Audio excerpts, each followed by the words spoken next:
حب نبیکم، ان کے دل میں اپنے نبی کی محبت ڈال دو، ان کے دل میں نبی کا پیار ڈال دو، ان کے دل میں نبی کی عقیدت ڈال دو۔ اب بتاؤ بچوں کے دل میں محبت نبی کی کیسے پیدا ہوگی؟ کیا انہیں بچپن سے گانے سنائیں گے اس سے نبی کی محبت پیدا ہوگی؟ کیا بچپن سے انہیں فلمیں دکھائیں گے اس سے نبی کی محبت پیدا ہوگی؟ کیا بچپن سے انہیں گیم کھیلنے کے لیے موبائل دے دیں گے کیا اس سے نبی کی محبت پیدا ہوگی؟ نہیں۔ نبی کی محبت کیسے پیدا ہوتی ہے؟ نبی کی محبت قرآن کی تلاوت کرنے سے پیدا ہوتی ہے، نبی کی محبت نبی پہ زیادہ سے زیادہ درود شریف پڑھنے سے پیدا ہوتی ہے، نبی کی محبت اچھی آواز میں نعت نبی سننے سے پیدا ہوتی ہے۔ تو اپنی اولاد کو اس کے دل میں نبی کی محبت ڈال دو، اور نبی کی محبت کے بعد میں آقا فرماتے ہیں وَحُبِّ اہل بیتی، اور میرے اہل بیت کی محبت ان کے دل میں ڈال دو۔ نبی کی محبت جہنم سے بچاتی ہے، اہل بیت کی محبت جہنم سے بچاتی ہے۔ حضرات اہل بیت کی محبت کیا ہے؟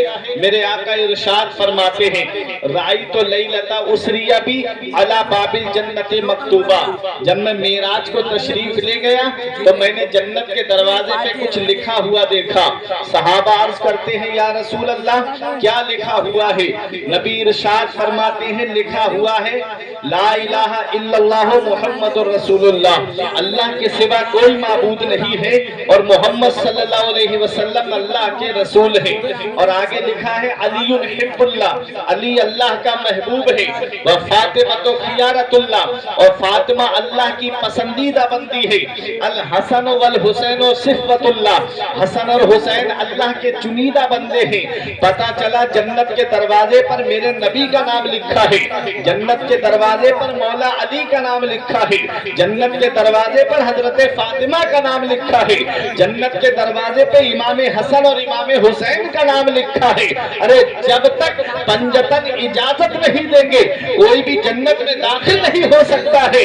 میں دلشاد بھائی کے مکان پر جاؤں تب تک گھر میں داخل نہیں ہو سکتا جب تک دلشاد بھائی کی اجازت نہیں ہوگی۔ میں افروز بھائی کے مکان پر آؤں تب تک گھر میں داخل نہیں ہو سکتا جب تک افروز بھائی کی اجازت نہیں ہوگی۔ میں قاری غلام نبی کے مکان پر آؤں تب تک گھر میں داخل نہیں ہو سکتا جب تک صاحب مکان کی اجازت نہیں ہوگی۔ اب بتاؤ جنت کے دروازے پہ کس کا نام لکھا ہے؟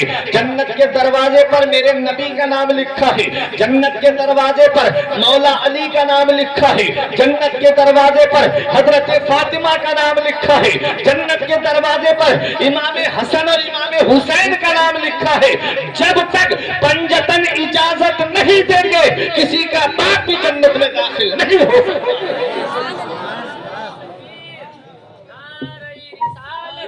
نعرہ غوثیت، مسلک اعلی حضرت، فیضان اعلی حضرت، نعرہ تکبیر، نعرہ رسالت۔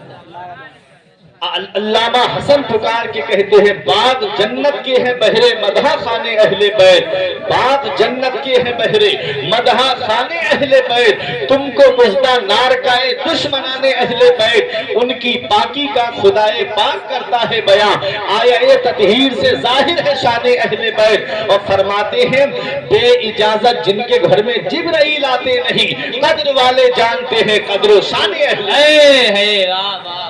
تو اہل بیت کی محبت جہنم سے بچاتی ہے۔ اہل بیت میں آتے کون ہیں؟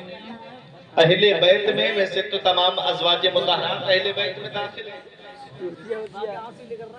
ایک حدیث پاک ہے ترمذی شریف جلد ثانی باب مناقب اہل بیت صفحہ نمبر 422 کی حدیث۔ ان عمرو ابن ابی سلمہ قال لما نزلت هذه الآية انما يريد الله ليذهب عنكم الرجس اهل البيت ويطهركم تطهيرا في بيت ام سلمہ، فتح النبي فاطمة وحسنا وحسينا فجل لهم بكسا وعلي خلف ظهره فجل له بكسا ثم قال اللهم هؤلاء اهل بيتي فاذهب عنهم الرجس وطهرهم تطهيرا۔ میرے آقا ارشاد فرماتے ہیں، جب میرے آقا پر یہ آیت کریمہ کہ اے نبی کے گھر والوں، اللہ تعالیٰ نے تم سے ہر طرح کی گندگی اور ناپاکی کو دور فرما دیا ہے اور تمہیں خوب خوب پاک فرما دیا ہے۔ جب یہ آیت کریمہ حضرت ام سلمہ کے گھر میں نازل ہوئی تو میرے آقا نے حضرت فاطمہ کو بلایا، امام حسن امام حسین کو بلایا اور اپنی نورانی چادر کے نیچے چھپا لیا۔ مولا علی شیر خدا ہے، ان کو بھی چادر کے نیچے چھپا لیا۔ یہ 4 تن چادر کے نیچے آ گئے۔ آقا نے اپنا سر مبارک بھی چادر کے اندر کر لیا۔ کتنے تن ہو گئے؟ 5 تن چادر کے اندر ہو گئے۔ اسی لیے ہم پنجتن کہتے ہیں۔ اعلیٰ حضرت پکار کے کہتے ہیں، کیا بات رضا اس چمنستان کرم کی، کیا بات رضا اس چمنستان کرم کی، زہرا ہے کلی جس میں حسین اور حسن پھول۔ تو پتا چلا اہل بیت میں حضرت فاطمہ آتی ہیں، اہل بیت میں مولا علی آتے ہیں، اہل بیت میں امام حسن اور امام حسین آتے ہیں۔ علامہ حسن کہتے ہیں کہ باغ جنت کے ہیں بہرے مدح خانے اہل بیت، تم کو مزدہ نار کا دشمنان اہل بیت، ان کی پاکی کا خدائے پاک کرتا ہے بیان، آیا تطہیر سے ظاہر ہے شان اہل بیت، بے ادب گستاخ فرقے کو سنا دے اے حسن، یوں کہا کرتے ہیں سنی داستان اہل بیت۔ تو اپنے اولاد کے دل میں کیا کرنا ہے؟ آقا فرماتے ہیں ادبو اولادکم علی ثلاث خصال، اپنی اولاد کے دل میں 3 باتیں ڈالیں۔ حب نبیکم، ان کے دل میں نبی کی محبت ڈالیں، وحب اہل بیتی، اور نبی کے گھر والوں کی محبت ان کے دل میں ڈال دو۔ اور تیسری بات میرے آقا فرماتے ہیں وقراءۃ القرآن، اور اپنی اولاد کو قرآن پڑھنا سکھاؤ، اپنی اولاد کو قرآن پڑھنا سکھاؤ۔ امام غزالی فرماتے ہیں اگر باپ نے اولاد کو قرآن کی تعلیم نہیں دلائی اور دنیاوی تعلیم دلائی تو قیامت کے دن ایسی اولاد اپنے باپ کو کھینچ کے لائے گی رب کی بارگاہ میں اور کہے گی مولا میرا باپ مجھے بھوکا رکھتا یہ گوارا تھا، اس نے مجھے قرآن کی تعلیم نہیں دلائی جس کی وجہ سے آج میں ناجائز کسی کو نہیں سمجھ پایا، حلال و حرام میں فرق نہیں کر پایا، اس کی وجہ سے آج میں جہنم میں جا رہا ہوں۔ میں تنہا نہیں جاؤں گا بلکہ اپنے باپ کو اپنے ساتھ جہنم میں لے کے جاؤں گا۔ اب بتاؤ یہ حالات آج ہماری قوم کے ہو گئے۔ آج غریبوں کے بچے آپ کو مدرسے میں پڑھتے ہوئے ملیں گے لیکن امیروں کے بچے پڑھتے ہوئے نہیں ملیں گے۔ کیونکہ وہ سوچتے ہیں نا کہ بچہ اگر پڑھ بھی گیا مدرسے میں تو کیا کرے گا؟ 2 کاموں میں سے ایک کام کرے گا، یا تو کسی مسجد کا امام بنے گا یا کسی مدرسے کا مدرس بنے گا۔ مسجد کا امام بنے گا، کتنی تنخواہ ملے گی؟ 5,000 6,000 7,000، بہت اچھا امام ہے اور بستی والے تھوڑے مہربان ہیں تو 10,000۔ اور مدرسے میں بیٹھ کر کے پڑھائے گا تو کتنی تنخواہ ملے گی؟ 5,000 6,000، وہ بھی اس شرط پہ کہ رمضان میں چندہ کر کے لا کے دینا ہے، اپنی تنخواہ خود ہی نکالنا ہے۔ بعض مدرسوں کا حال ایسا ہے۔ اس لیے آج میں آپ سے ایک بات پوچھنا چاہتا ہوں، آج ہمارا بچہ تعلیم حاصل کر لے تو ہم سوچتے ہیں کہ ہمارے بچے کی جاب لگے، نوکری لگے تو کم سے کم سیلری 40-50 ہزار ہونی چاہیے، کیونکہ مہنگائی کا اتنا ایسا دور ہے، اتنی مہنگائی بڑھ چکی ہے کہ آج 10-20 ہزار روپے میں آدمی کے گھر کا گزارا نہیں چلتا۔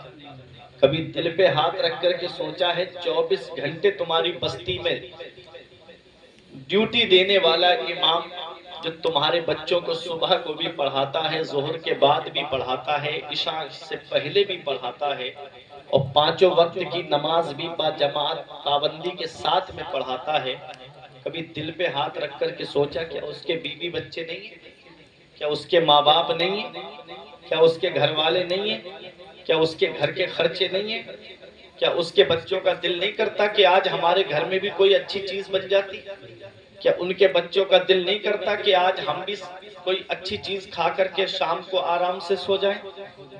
کبھی ہم نے سوچا؟ ہم اپنی اولاد کے لیے تو سوچتے ہیں لیکن مسجد کے اماموں کو آج ہم نے غلام بنا کے رکھ دیا۔ گھر سے جھگڑا کر کے آئیں گے اور اماموں پہ جا کر کے غصہ نکالیں گے۔ یہ حالات آج ہماری قوم کے ہو گئے۔ اتنا یاد رکھنا، مولانا روم فرماتے ہیں از ہزارہا کعبہ یک دل بہتر است، دل بدستاور کے حج اکبر است۔ کسی مسلمان کا دل رکھ لینا، ٹوٹا ہوا دل جوڑ دینا، یہ حج اکبر ہے، بڑا والا حج ہے۔ اللہ تعالیٰ حج اکبر کا ثواب عطا فرماتا ہے۔ کسی کے دل دکھانے کا سبب نہ بنو، بلکہ دل جوڑنے کا سبب بنو۔ جب علماء کرام خوش ہوں گے، جب ان کا دل خوش ہوگا، تو اب یہ تمہارے بچوں کو پڑھائیں گے۔ اگر ایک بچہ بھی عالم یا حافظ بن گیا تو تمہارے لیے بخشش کا ذریعہ بن جائے گا۔ اس لیے خیال کیا کرو اپنی بستی کے علماء کرام کا، خاص طور سے اپنی مساجد کے ائمہ کا خیال کیا کرو۔ یہ بات آ گئی تو میں نے آپ کو بتائی، اپنے بچوں کو قرآن کی تعلیم سکھاؤ، اپنے بچوں کو اپنے مذہب کی تعلیم سکھاؤ، اپنے بچوں کو پہلے اپنے دین کی تعلیم دو، اس کے بعد چاہے ڈاکٹر بناؤ، چاہے انجینئر بناؤ، کچھ بھی بناؤ، پہلے اپنے بچوں کو قرآن کی تعلیم دلاؤ۔ اگر بچے کے پاس قرآن و حدیث کی تعلیم ہوگی تو وہ ڈاکٹر بھی بن گیا، تو دوائی وہی لکھے گا جو مریض کے اندر بیماری ہوگی، وہ میڈیکلوں سے کمیشن کھاتا ہوا نہیں پھرے گا۔ اگر قرآن کی تعلیم اس کے پاس میں ہوگی تو وہ والا انجینئر بنے گا کہ کوئی سینکڑوں سال پرانا پل جو ہے وہ پاس نہیں کرائے گا، بلکہ وہ قوم کی مدد کے لیے، قوم کی مدد کے لیے ہمیشہ وہ آگے بڑھتا رہے گا کہ جس سے میری قوم کا فائدہ ہوگا، مجھے وہ کام کرنا ہے۔ ڈاکٹر بھی وہ کام کرے گا کہ جس سے جو ہے کسی غریب کا دل نہ دکھے، بلکہ کسی غریب کی مدد ہو جائے۔ وہ ڈاکٹر بھی وہ بنے گا کہ جو اللہ اور اس کے رسول کی محبت جس کے سینے میں ہوگی۔ اگر قرآن و حدیث کی تعلیم آپ نے اس کو دلائی ہے، قرآن و حدیث کی تعلیم اگر آپ نے اپنے بچے کو دی ہے، اس کے بعد وہ اسکول میں بھی جائے گا، کالج میں بھی جائے گا، تو کوئی اس کے ایمان کو لوٹے گا نہیں، بلکہ وہ اپنے ایمان کی حفاظت خود کرتا ہوا نظر آئے گا۔ ورنہ کالجوں میں، اسکولوں میں ایمان کے لٹیرے بیٹھے ہوئے ہیں۔ ہم نے دیکھا ہے حالات جا کر کے کالجوں کا اور اسکولوں کا کیا حال ہو چکا ہے۔ پہلے اپنے بچوں کو قرآن و حدیث کی تعلیم سکھاؤ۔ اب آؤ، ہمارے افروز بھائی نے یہ عقیقے کے موقع پہ پروگرام کو سجایا ہے، تو میں آج اس تعلق سے بھی آپ کو بتا دوں تاکہ آپ کے ذہن میں بات بیٹھ جائے کہ جب بچہ پیدا ہو تو اس کے داہنے کان میں اذان اور بائیں کان میں تکبیر کہنا چاہیے۔ آج ہوتا کیا ہے، بچہ پیدا ہو گیا، اب ہاسپٹل سے عورت گھر بھی آ گئی، اب چھٹی میں امام صاحب کو بلا کر کے اذان پڑھوائی جاتی ہے۔ ایسا نہیں، جیسے ہی بچہ دنیا میں آئے فوراً اس کے داہنے کان میں اذان اور بائیں کان میں تکبیر کہنا چاہیے۔ اس کی وجہ یہ ہے کہ شیطان جو ہے وہ بچے کے پیٹ پر اپنا پنجہ مارتا ہے، حدیث پاک میں ہے، جس کی وجہ سے بچہ روتا ہے۔ جب اذان ہوتی ہے تو اذان کو سن کر کے شیطان بھاگتا ہوا نظر آتا ہے۔ جب بچے کے کان میں اذان دے دی جائے گی اور بائیں کان میں تکبیر پڑھ دی جائے گی تو وہ بچہ شیطان کے شر سے محفوظ ہو جاتا ہے۔ جیسے ہی بچہ پیدا ہو، داہنے کان میں اذان اور بائیں کان میں تکبیر، اور 7ویں دن اس بچے کے سر سے اذیت کو دور کرنا، یعنی اس کے بال منڈوانا ہے۔ میرے آقا حضور صلی اللہ علیہ وسلم نے حضرت امام حسن اور امام حسین کے 7ویں دن بال منڈوائے اور بالوں کے برابر چاندی کو صدقہ کیا، اور میرے آقا نے اپنے دونوں نواسوں کا 7ویں دن عقیقہ فرمایا۔ 7ویں دن کیا کیا؟ عقیقہ فرمایا۔ بہتر تو یہی ہے کہ 7ویں دن عقیقہ کیا جائے، اور اگر انسان کے پاس اتنا بجٹ نہیں ہے تو وہ جب چاہے تب کر سکتا ہے۔ سنت یہ ہے کہ 7ویں دن عقیقہ کیا جائے اور اس کا اچھا نام رکھا جائے، بچے کا اچھا نام رکھا جائے۔ آج ہم نام بھی کس طرح کے رکھتے ہیں؟ بہار شریعت میں نے پڑھا ہے سب سے بہتر نام عبداللہ عبد الرحمن ہے، اور پیدائشی نام محمد ہونا چاہیے۔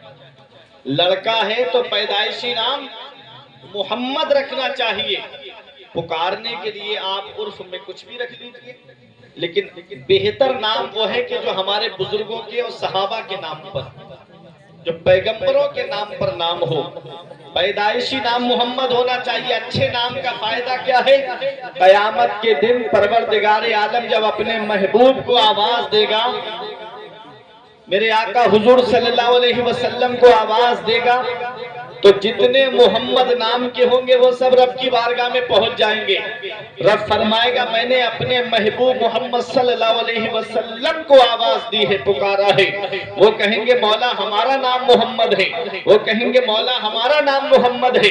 رب ارشاد فرمائے گا تم نے دنیا میں میرے محبوب کے نام پر اپنا نام رکھا ہے, آج میں تم کو اپنے محبوب کے نام کے صدقے میں جنت عطا فرماتا ہوں. تو اچھا نام رکھنا چاہیے. بیٹی ہے تو اس کا نام جو ہے وہ صحابیات کے نام پر ہونا چاہیے, بنات طیبات کے نام پر ہونا چاہیے, ازواج مطہرات کے نام پر ہونا چاہیے. تو 7ویں دن عقیقہ کرنا چاہیے. اور آؤ اب دیکھو اپنے ذہن کو قریب کرو, اور جب بچہ 7 سال کا ہو جائے تو اسے نماز پڑھنے کے لیے کہو, اور جب 10 سال کا ہو جائے تو مار مار کے نماز پڑھواؤ. میرے آقا حضور صلی اللہ تعالی علیہ وسلم نے کس طرح سے